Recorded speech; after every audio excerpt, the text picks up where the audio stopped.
Joe, given how well the Chargers defense has played so far this year, are you expecting one of those physical, international type of football games that rely heavily on the run? Yeah, I think they have been playing well, and that's kind of their MO, offensively and defensively. They're a physical, tough-nosed team, and I think that's always the battle you expect in the NFL. But this team's really been living it the last 4 games, so we're gonna have to buckle up our chin straps for sure. Taking some hits on the offensive line, looks like. How concerning is that? You never like your guys to get hurt. We got a lot of confidence in the guys that are filling in. Alex is right there in with the center battle during training camp. So, and obviously he and Bo have a good relationship. That's always important with centers and quarterbacks. And then, Pert's been someone that we've been, impressed with since he's been here. So, we're gonna battle it out, and we have confidence in those guys. In terms of pre-snap process, how has Bo Nix grown over the course of the last 5 months? Yeah, I think he's been doing good. Every week you get another game experience under your belt, and I think the game slows down. So, he's just been improving on that every week. Bo mentioned he wants to be more consistent moving forward. How do you kind of see him doing that? I think a lot of it comes with experience. Every week brings a new challenge. A new defense, and the more you do it, the quicker you adjust to it. So, we work hard to try to keep concepts repeated, and if play from the past or from training camp fits, we try to get it in there. So it's stuff that he's familiar with. So I think it's both ends of the spectrum. Us making sure that we're forming a game plan he's comfortable with, and then just experience. He'll keep getting more comfortable, and I think with that will come more consistency. Javonte's had a lot more success over the past few weeks. Is that a credit to him or the offensive line? Yeah, I think it's all of it. I remember talking to guys in West Virginia, and you're asking them, it's like, hey, the kid's a good player, and this is football it's a long game, and not everyone's going to rush for 150 yards every single game, and so. You just stick with it. You stick with good players, and you know that eventually it's going to break for them. So, I think all around we've been playing better in the run game. I think that obviously adds to it. You had a lot of confidence in your receiver depth in camp. If Josh can't play this weekend, how do you feel about whether it's Vaughn or any of those guys? Yeah, feel good about all those guys. There's guys in the practice squad that we'd be comfortable with if they were playing. So however, I haven't seen the latest injury report, but however it shakes out, we've got guys that can fill in.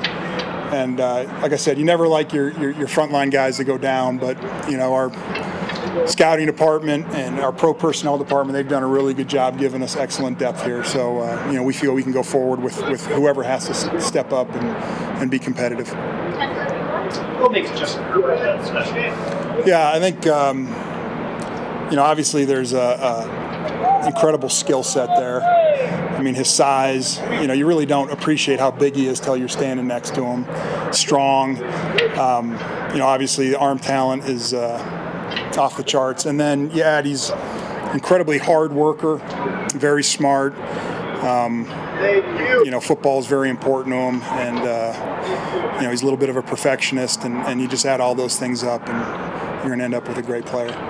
You see you handed Lombardi once, and he had a chunk game and all that. How much can you walk the line between, making sure that you manufacture a couple touches for a guy like that, and then also not getting too far, Yeah, I think it's important. I think every week we have plays that are designed to try to get the ball in his hands, and sometimes the defense doesn't allow you to do it.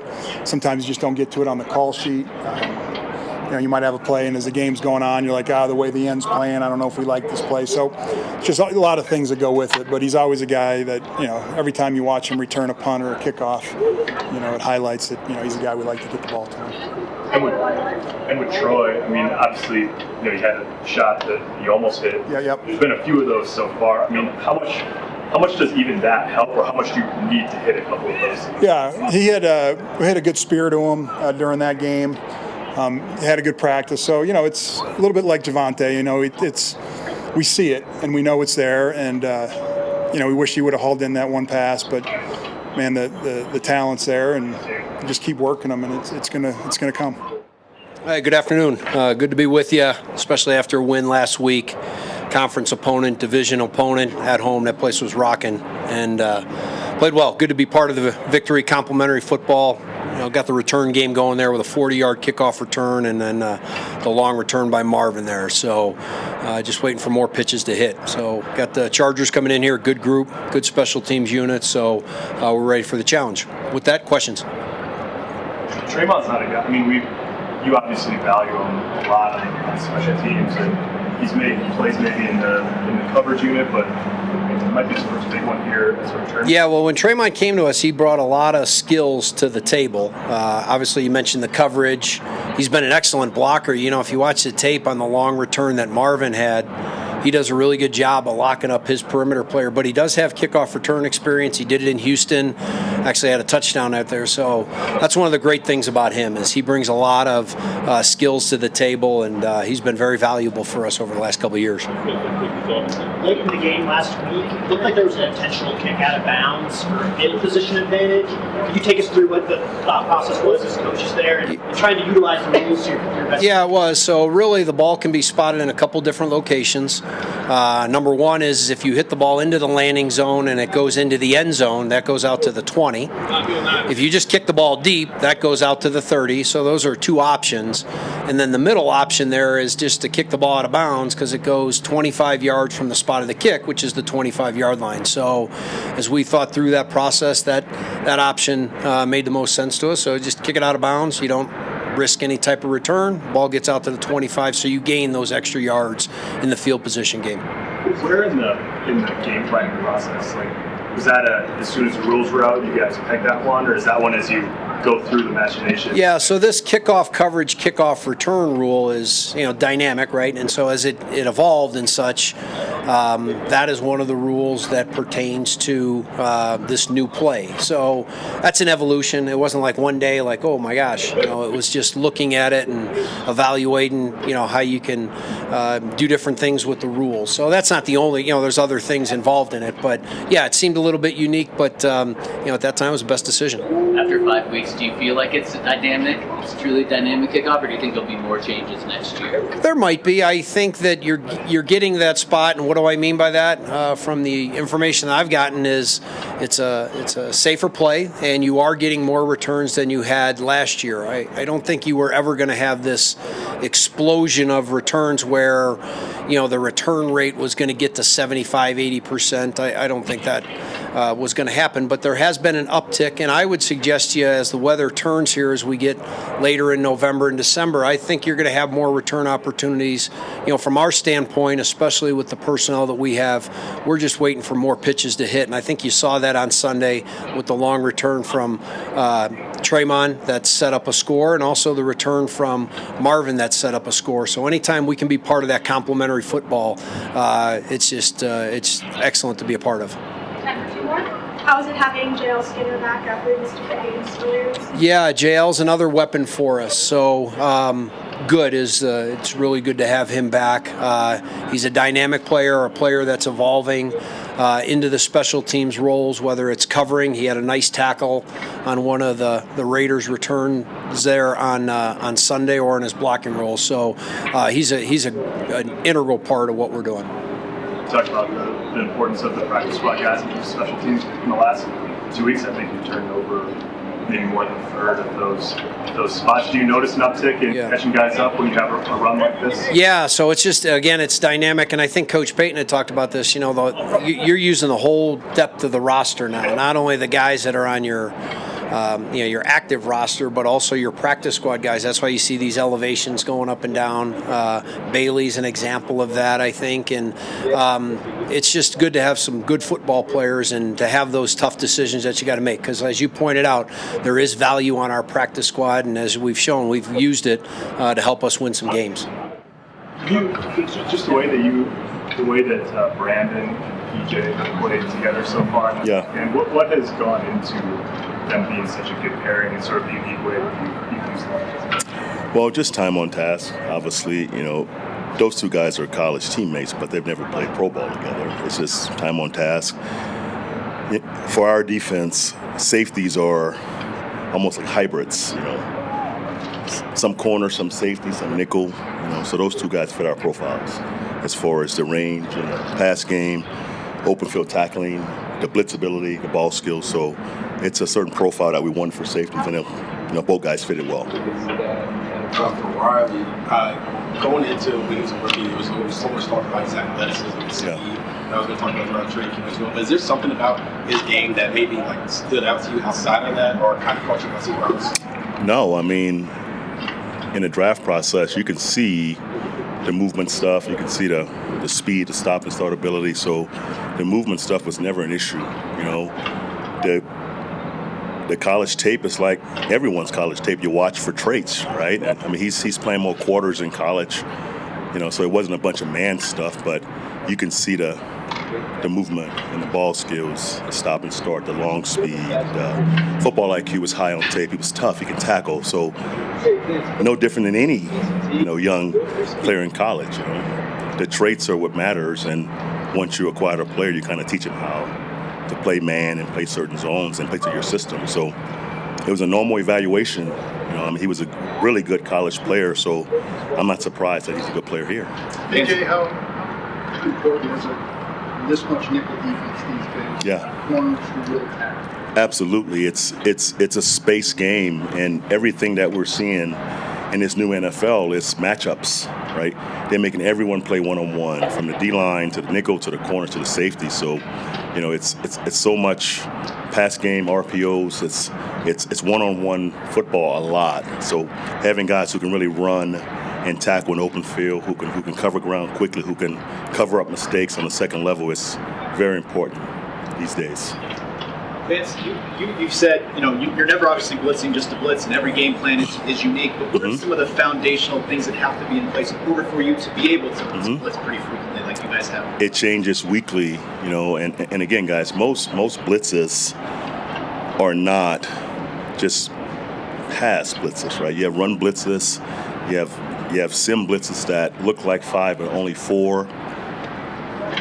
Being a 5 down front, right, we can be in a 4-man rush, but if it's run, it looks like a 5-man, right? So it changes every play because of the structure of the offense, or simply is it run or is it pass? You blitz in a certain halfback, if he's really good in third downs, you want him to block, so you blitz him, so he blocks, right? So that's one guy who can't catch a ball on third down. So it's all reasons why you blitz. It's run game, it's pass game, it's the quarterback. It's different things. So it's different every week. That's why you're playing every week, and you kind of figure out what's best for the team. Patrick Tam was named the AFC Defensive Player of the Week this week, and of course capped off by the pick 6. How important is that for him to get such a game-changing play? I think it's important for all young players to have success, and to make big plays during games.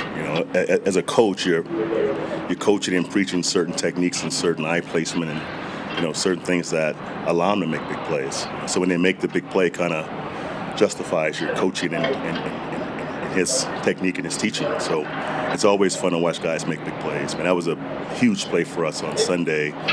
We didn't start off the way we have in the last 2 weeks. It was a slow start. It wasn't good early, and Pat made a play to kind of turn it. So that's good for our defense. Zach talks a lot about winning the one-on-one. Yeah. What kind of freedom does that give you with your creativity and where you can bring pressure from? I think most pressures are designed to get guys one-on-one, right?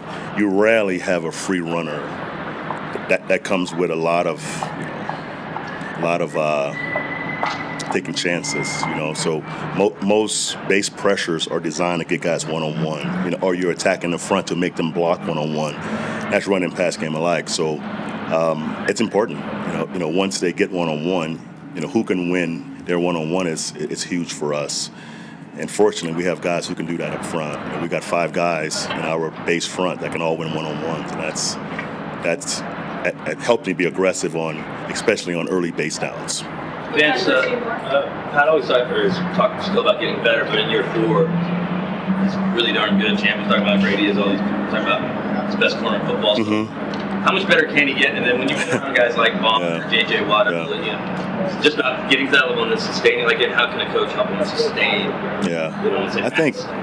I think players, either improve or get worse. I've seen really good players get worse, in their careers. But I think Pat's the kind of guy that he's so humble, right? So he doesn't think that he is what we think he is, which is really cool to see. I mean, he is open-minded to coaching. He's asking questions. He's working hard every day in practice. So his best trait is the person, in my opinion. I mean, he is a humble dude who works every day to get better.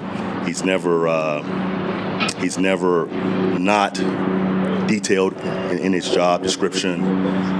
He's always the first guy in the meeting room, last guy to leave. He's asking questions, taking notes. So he doesn't believe what we believe he is, which is cool.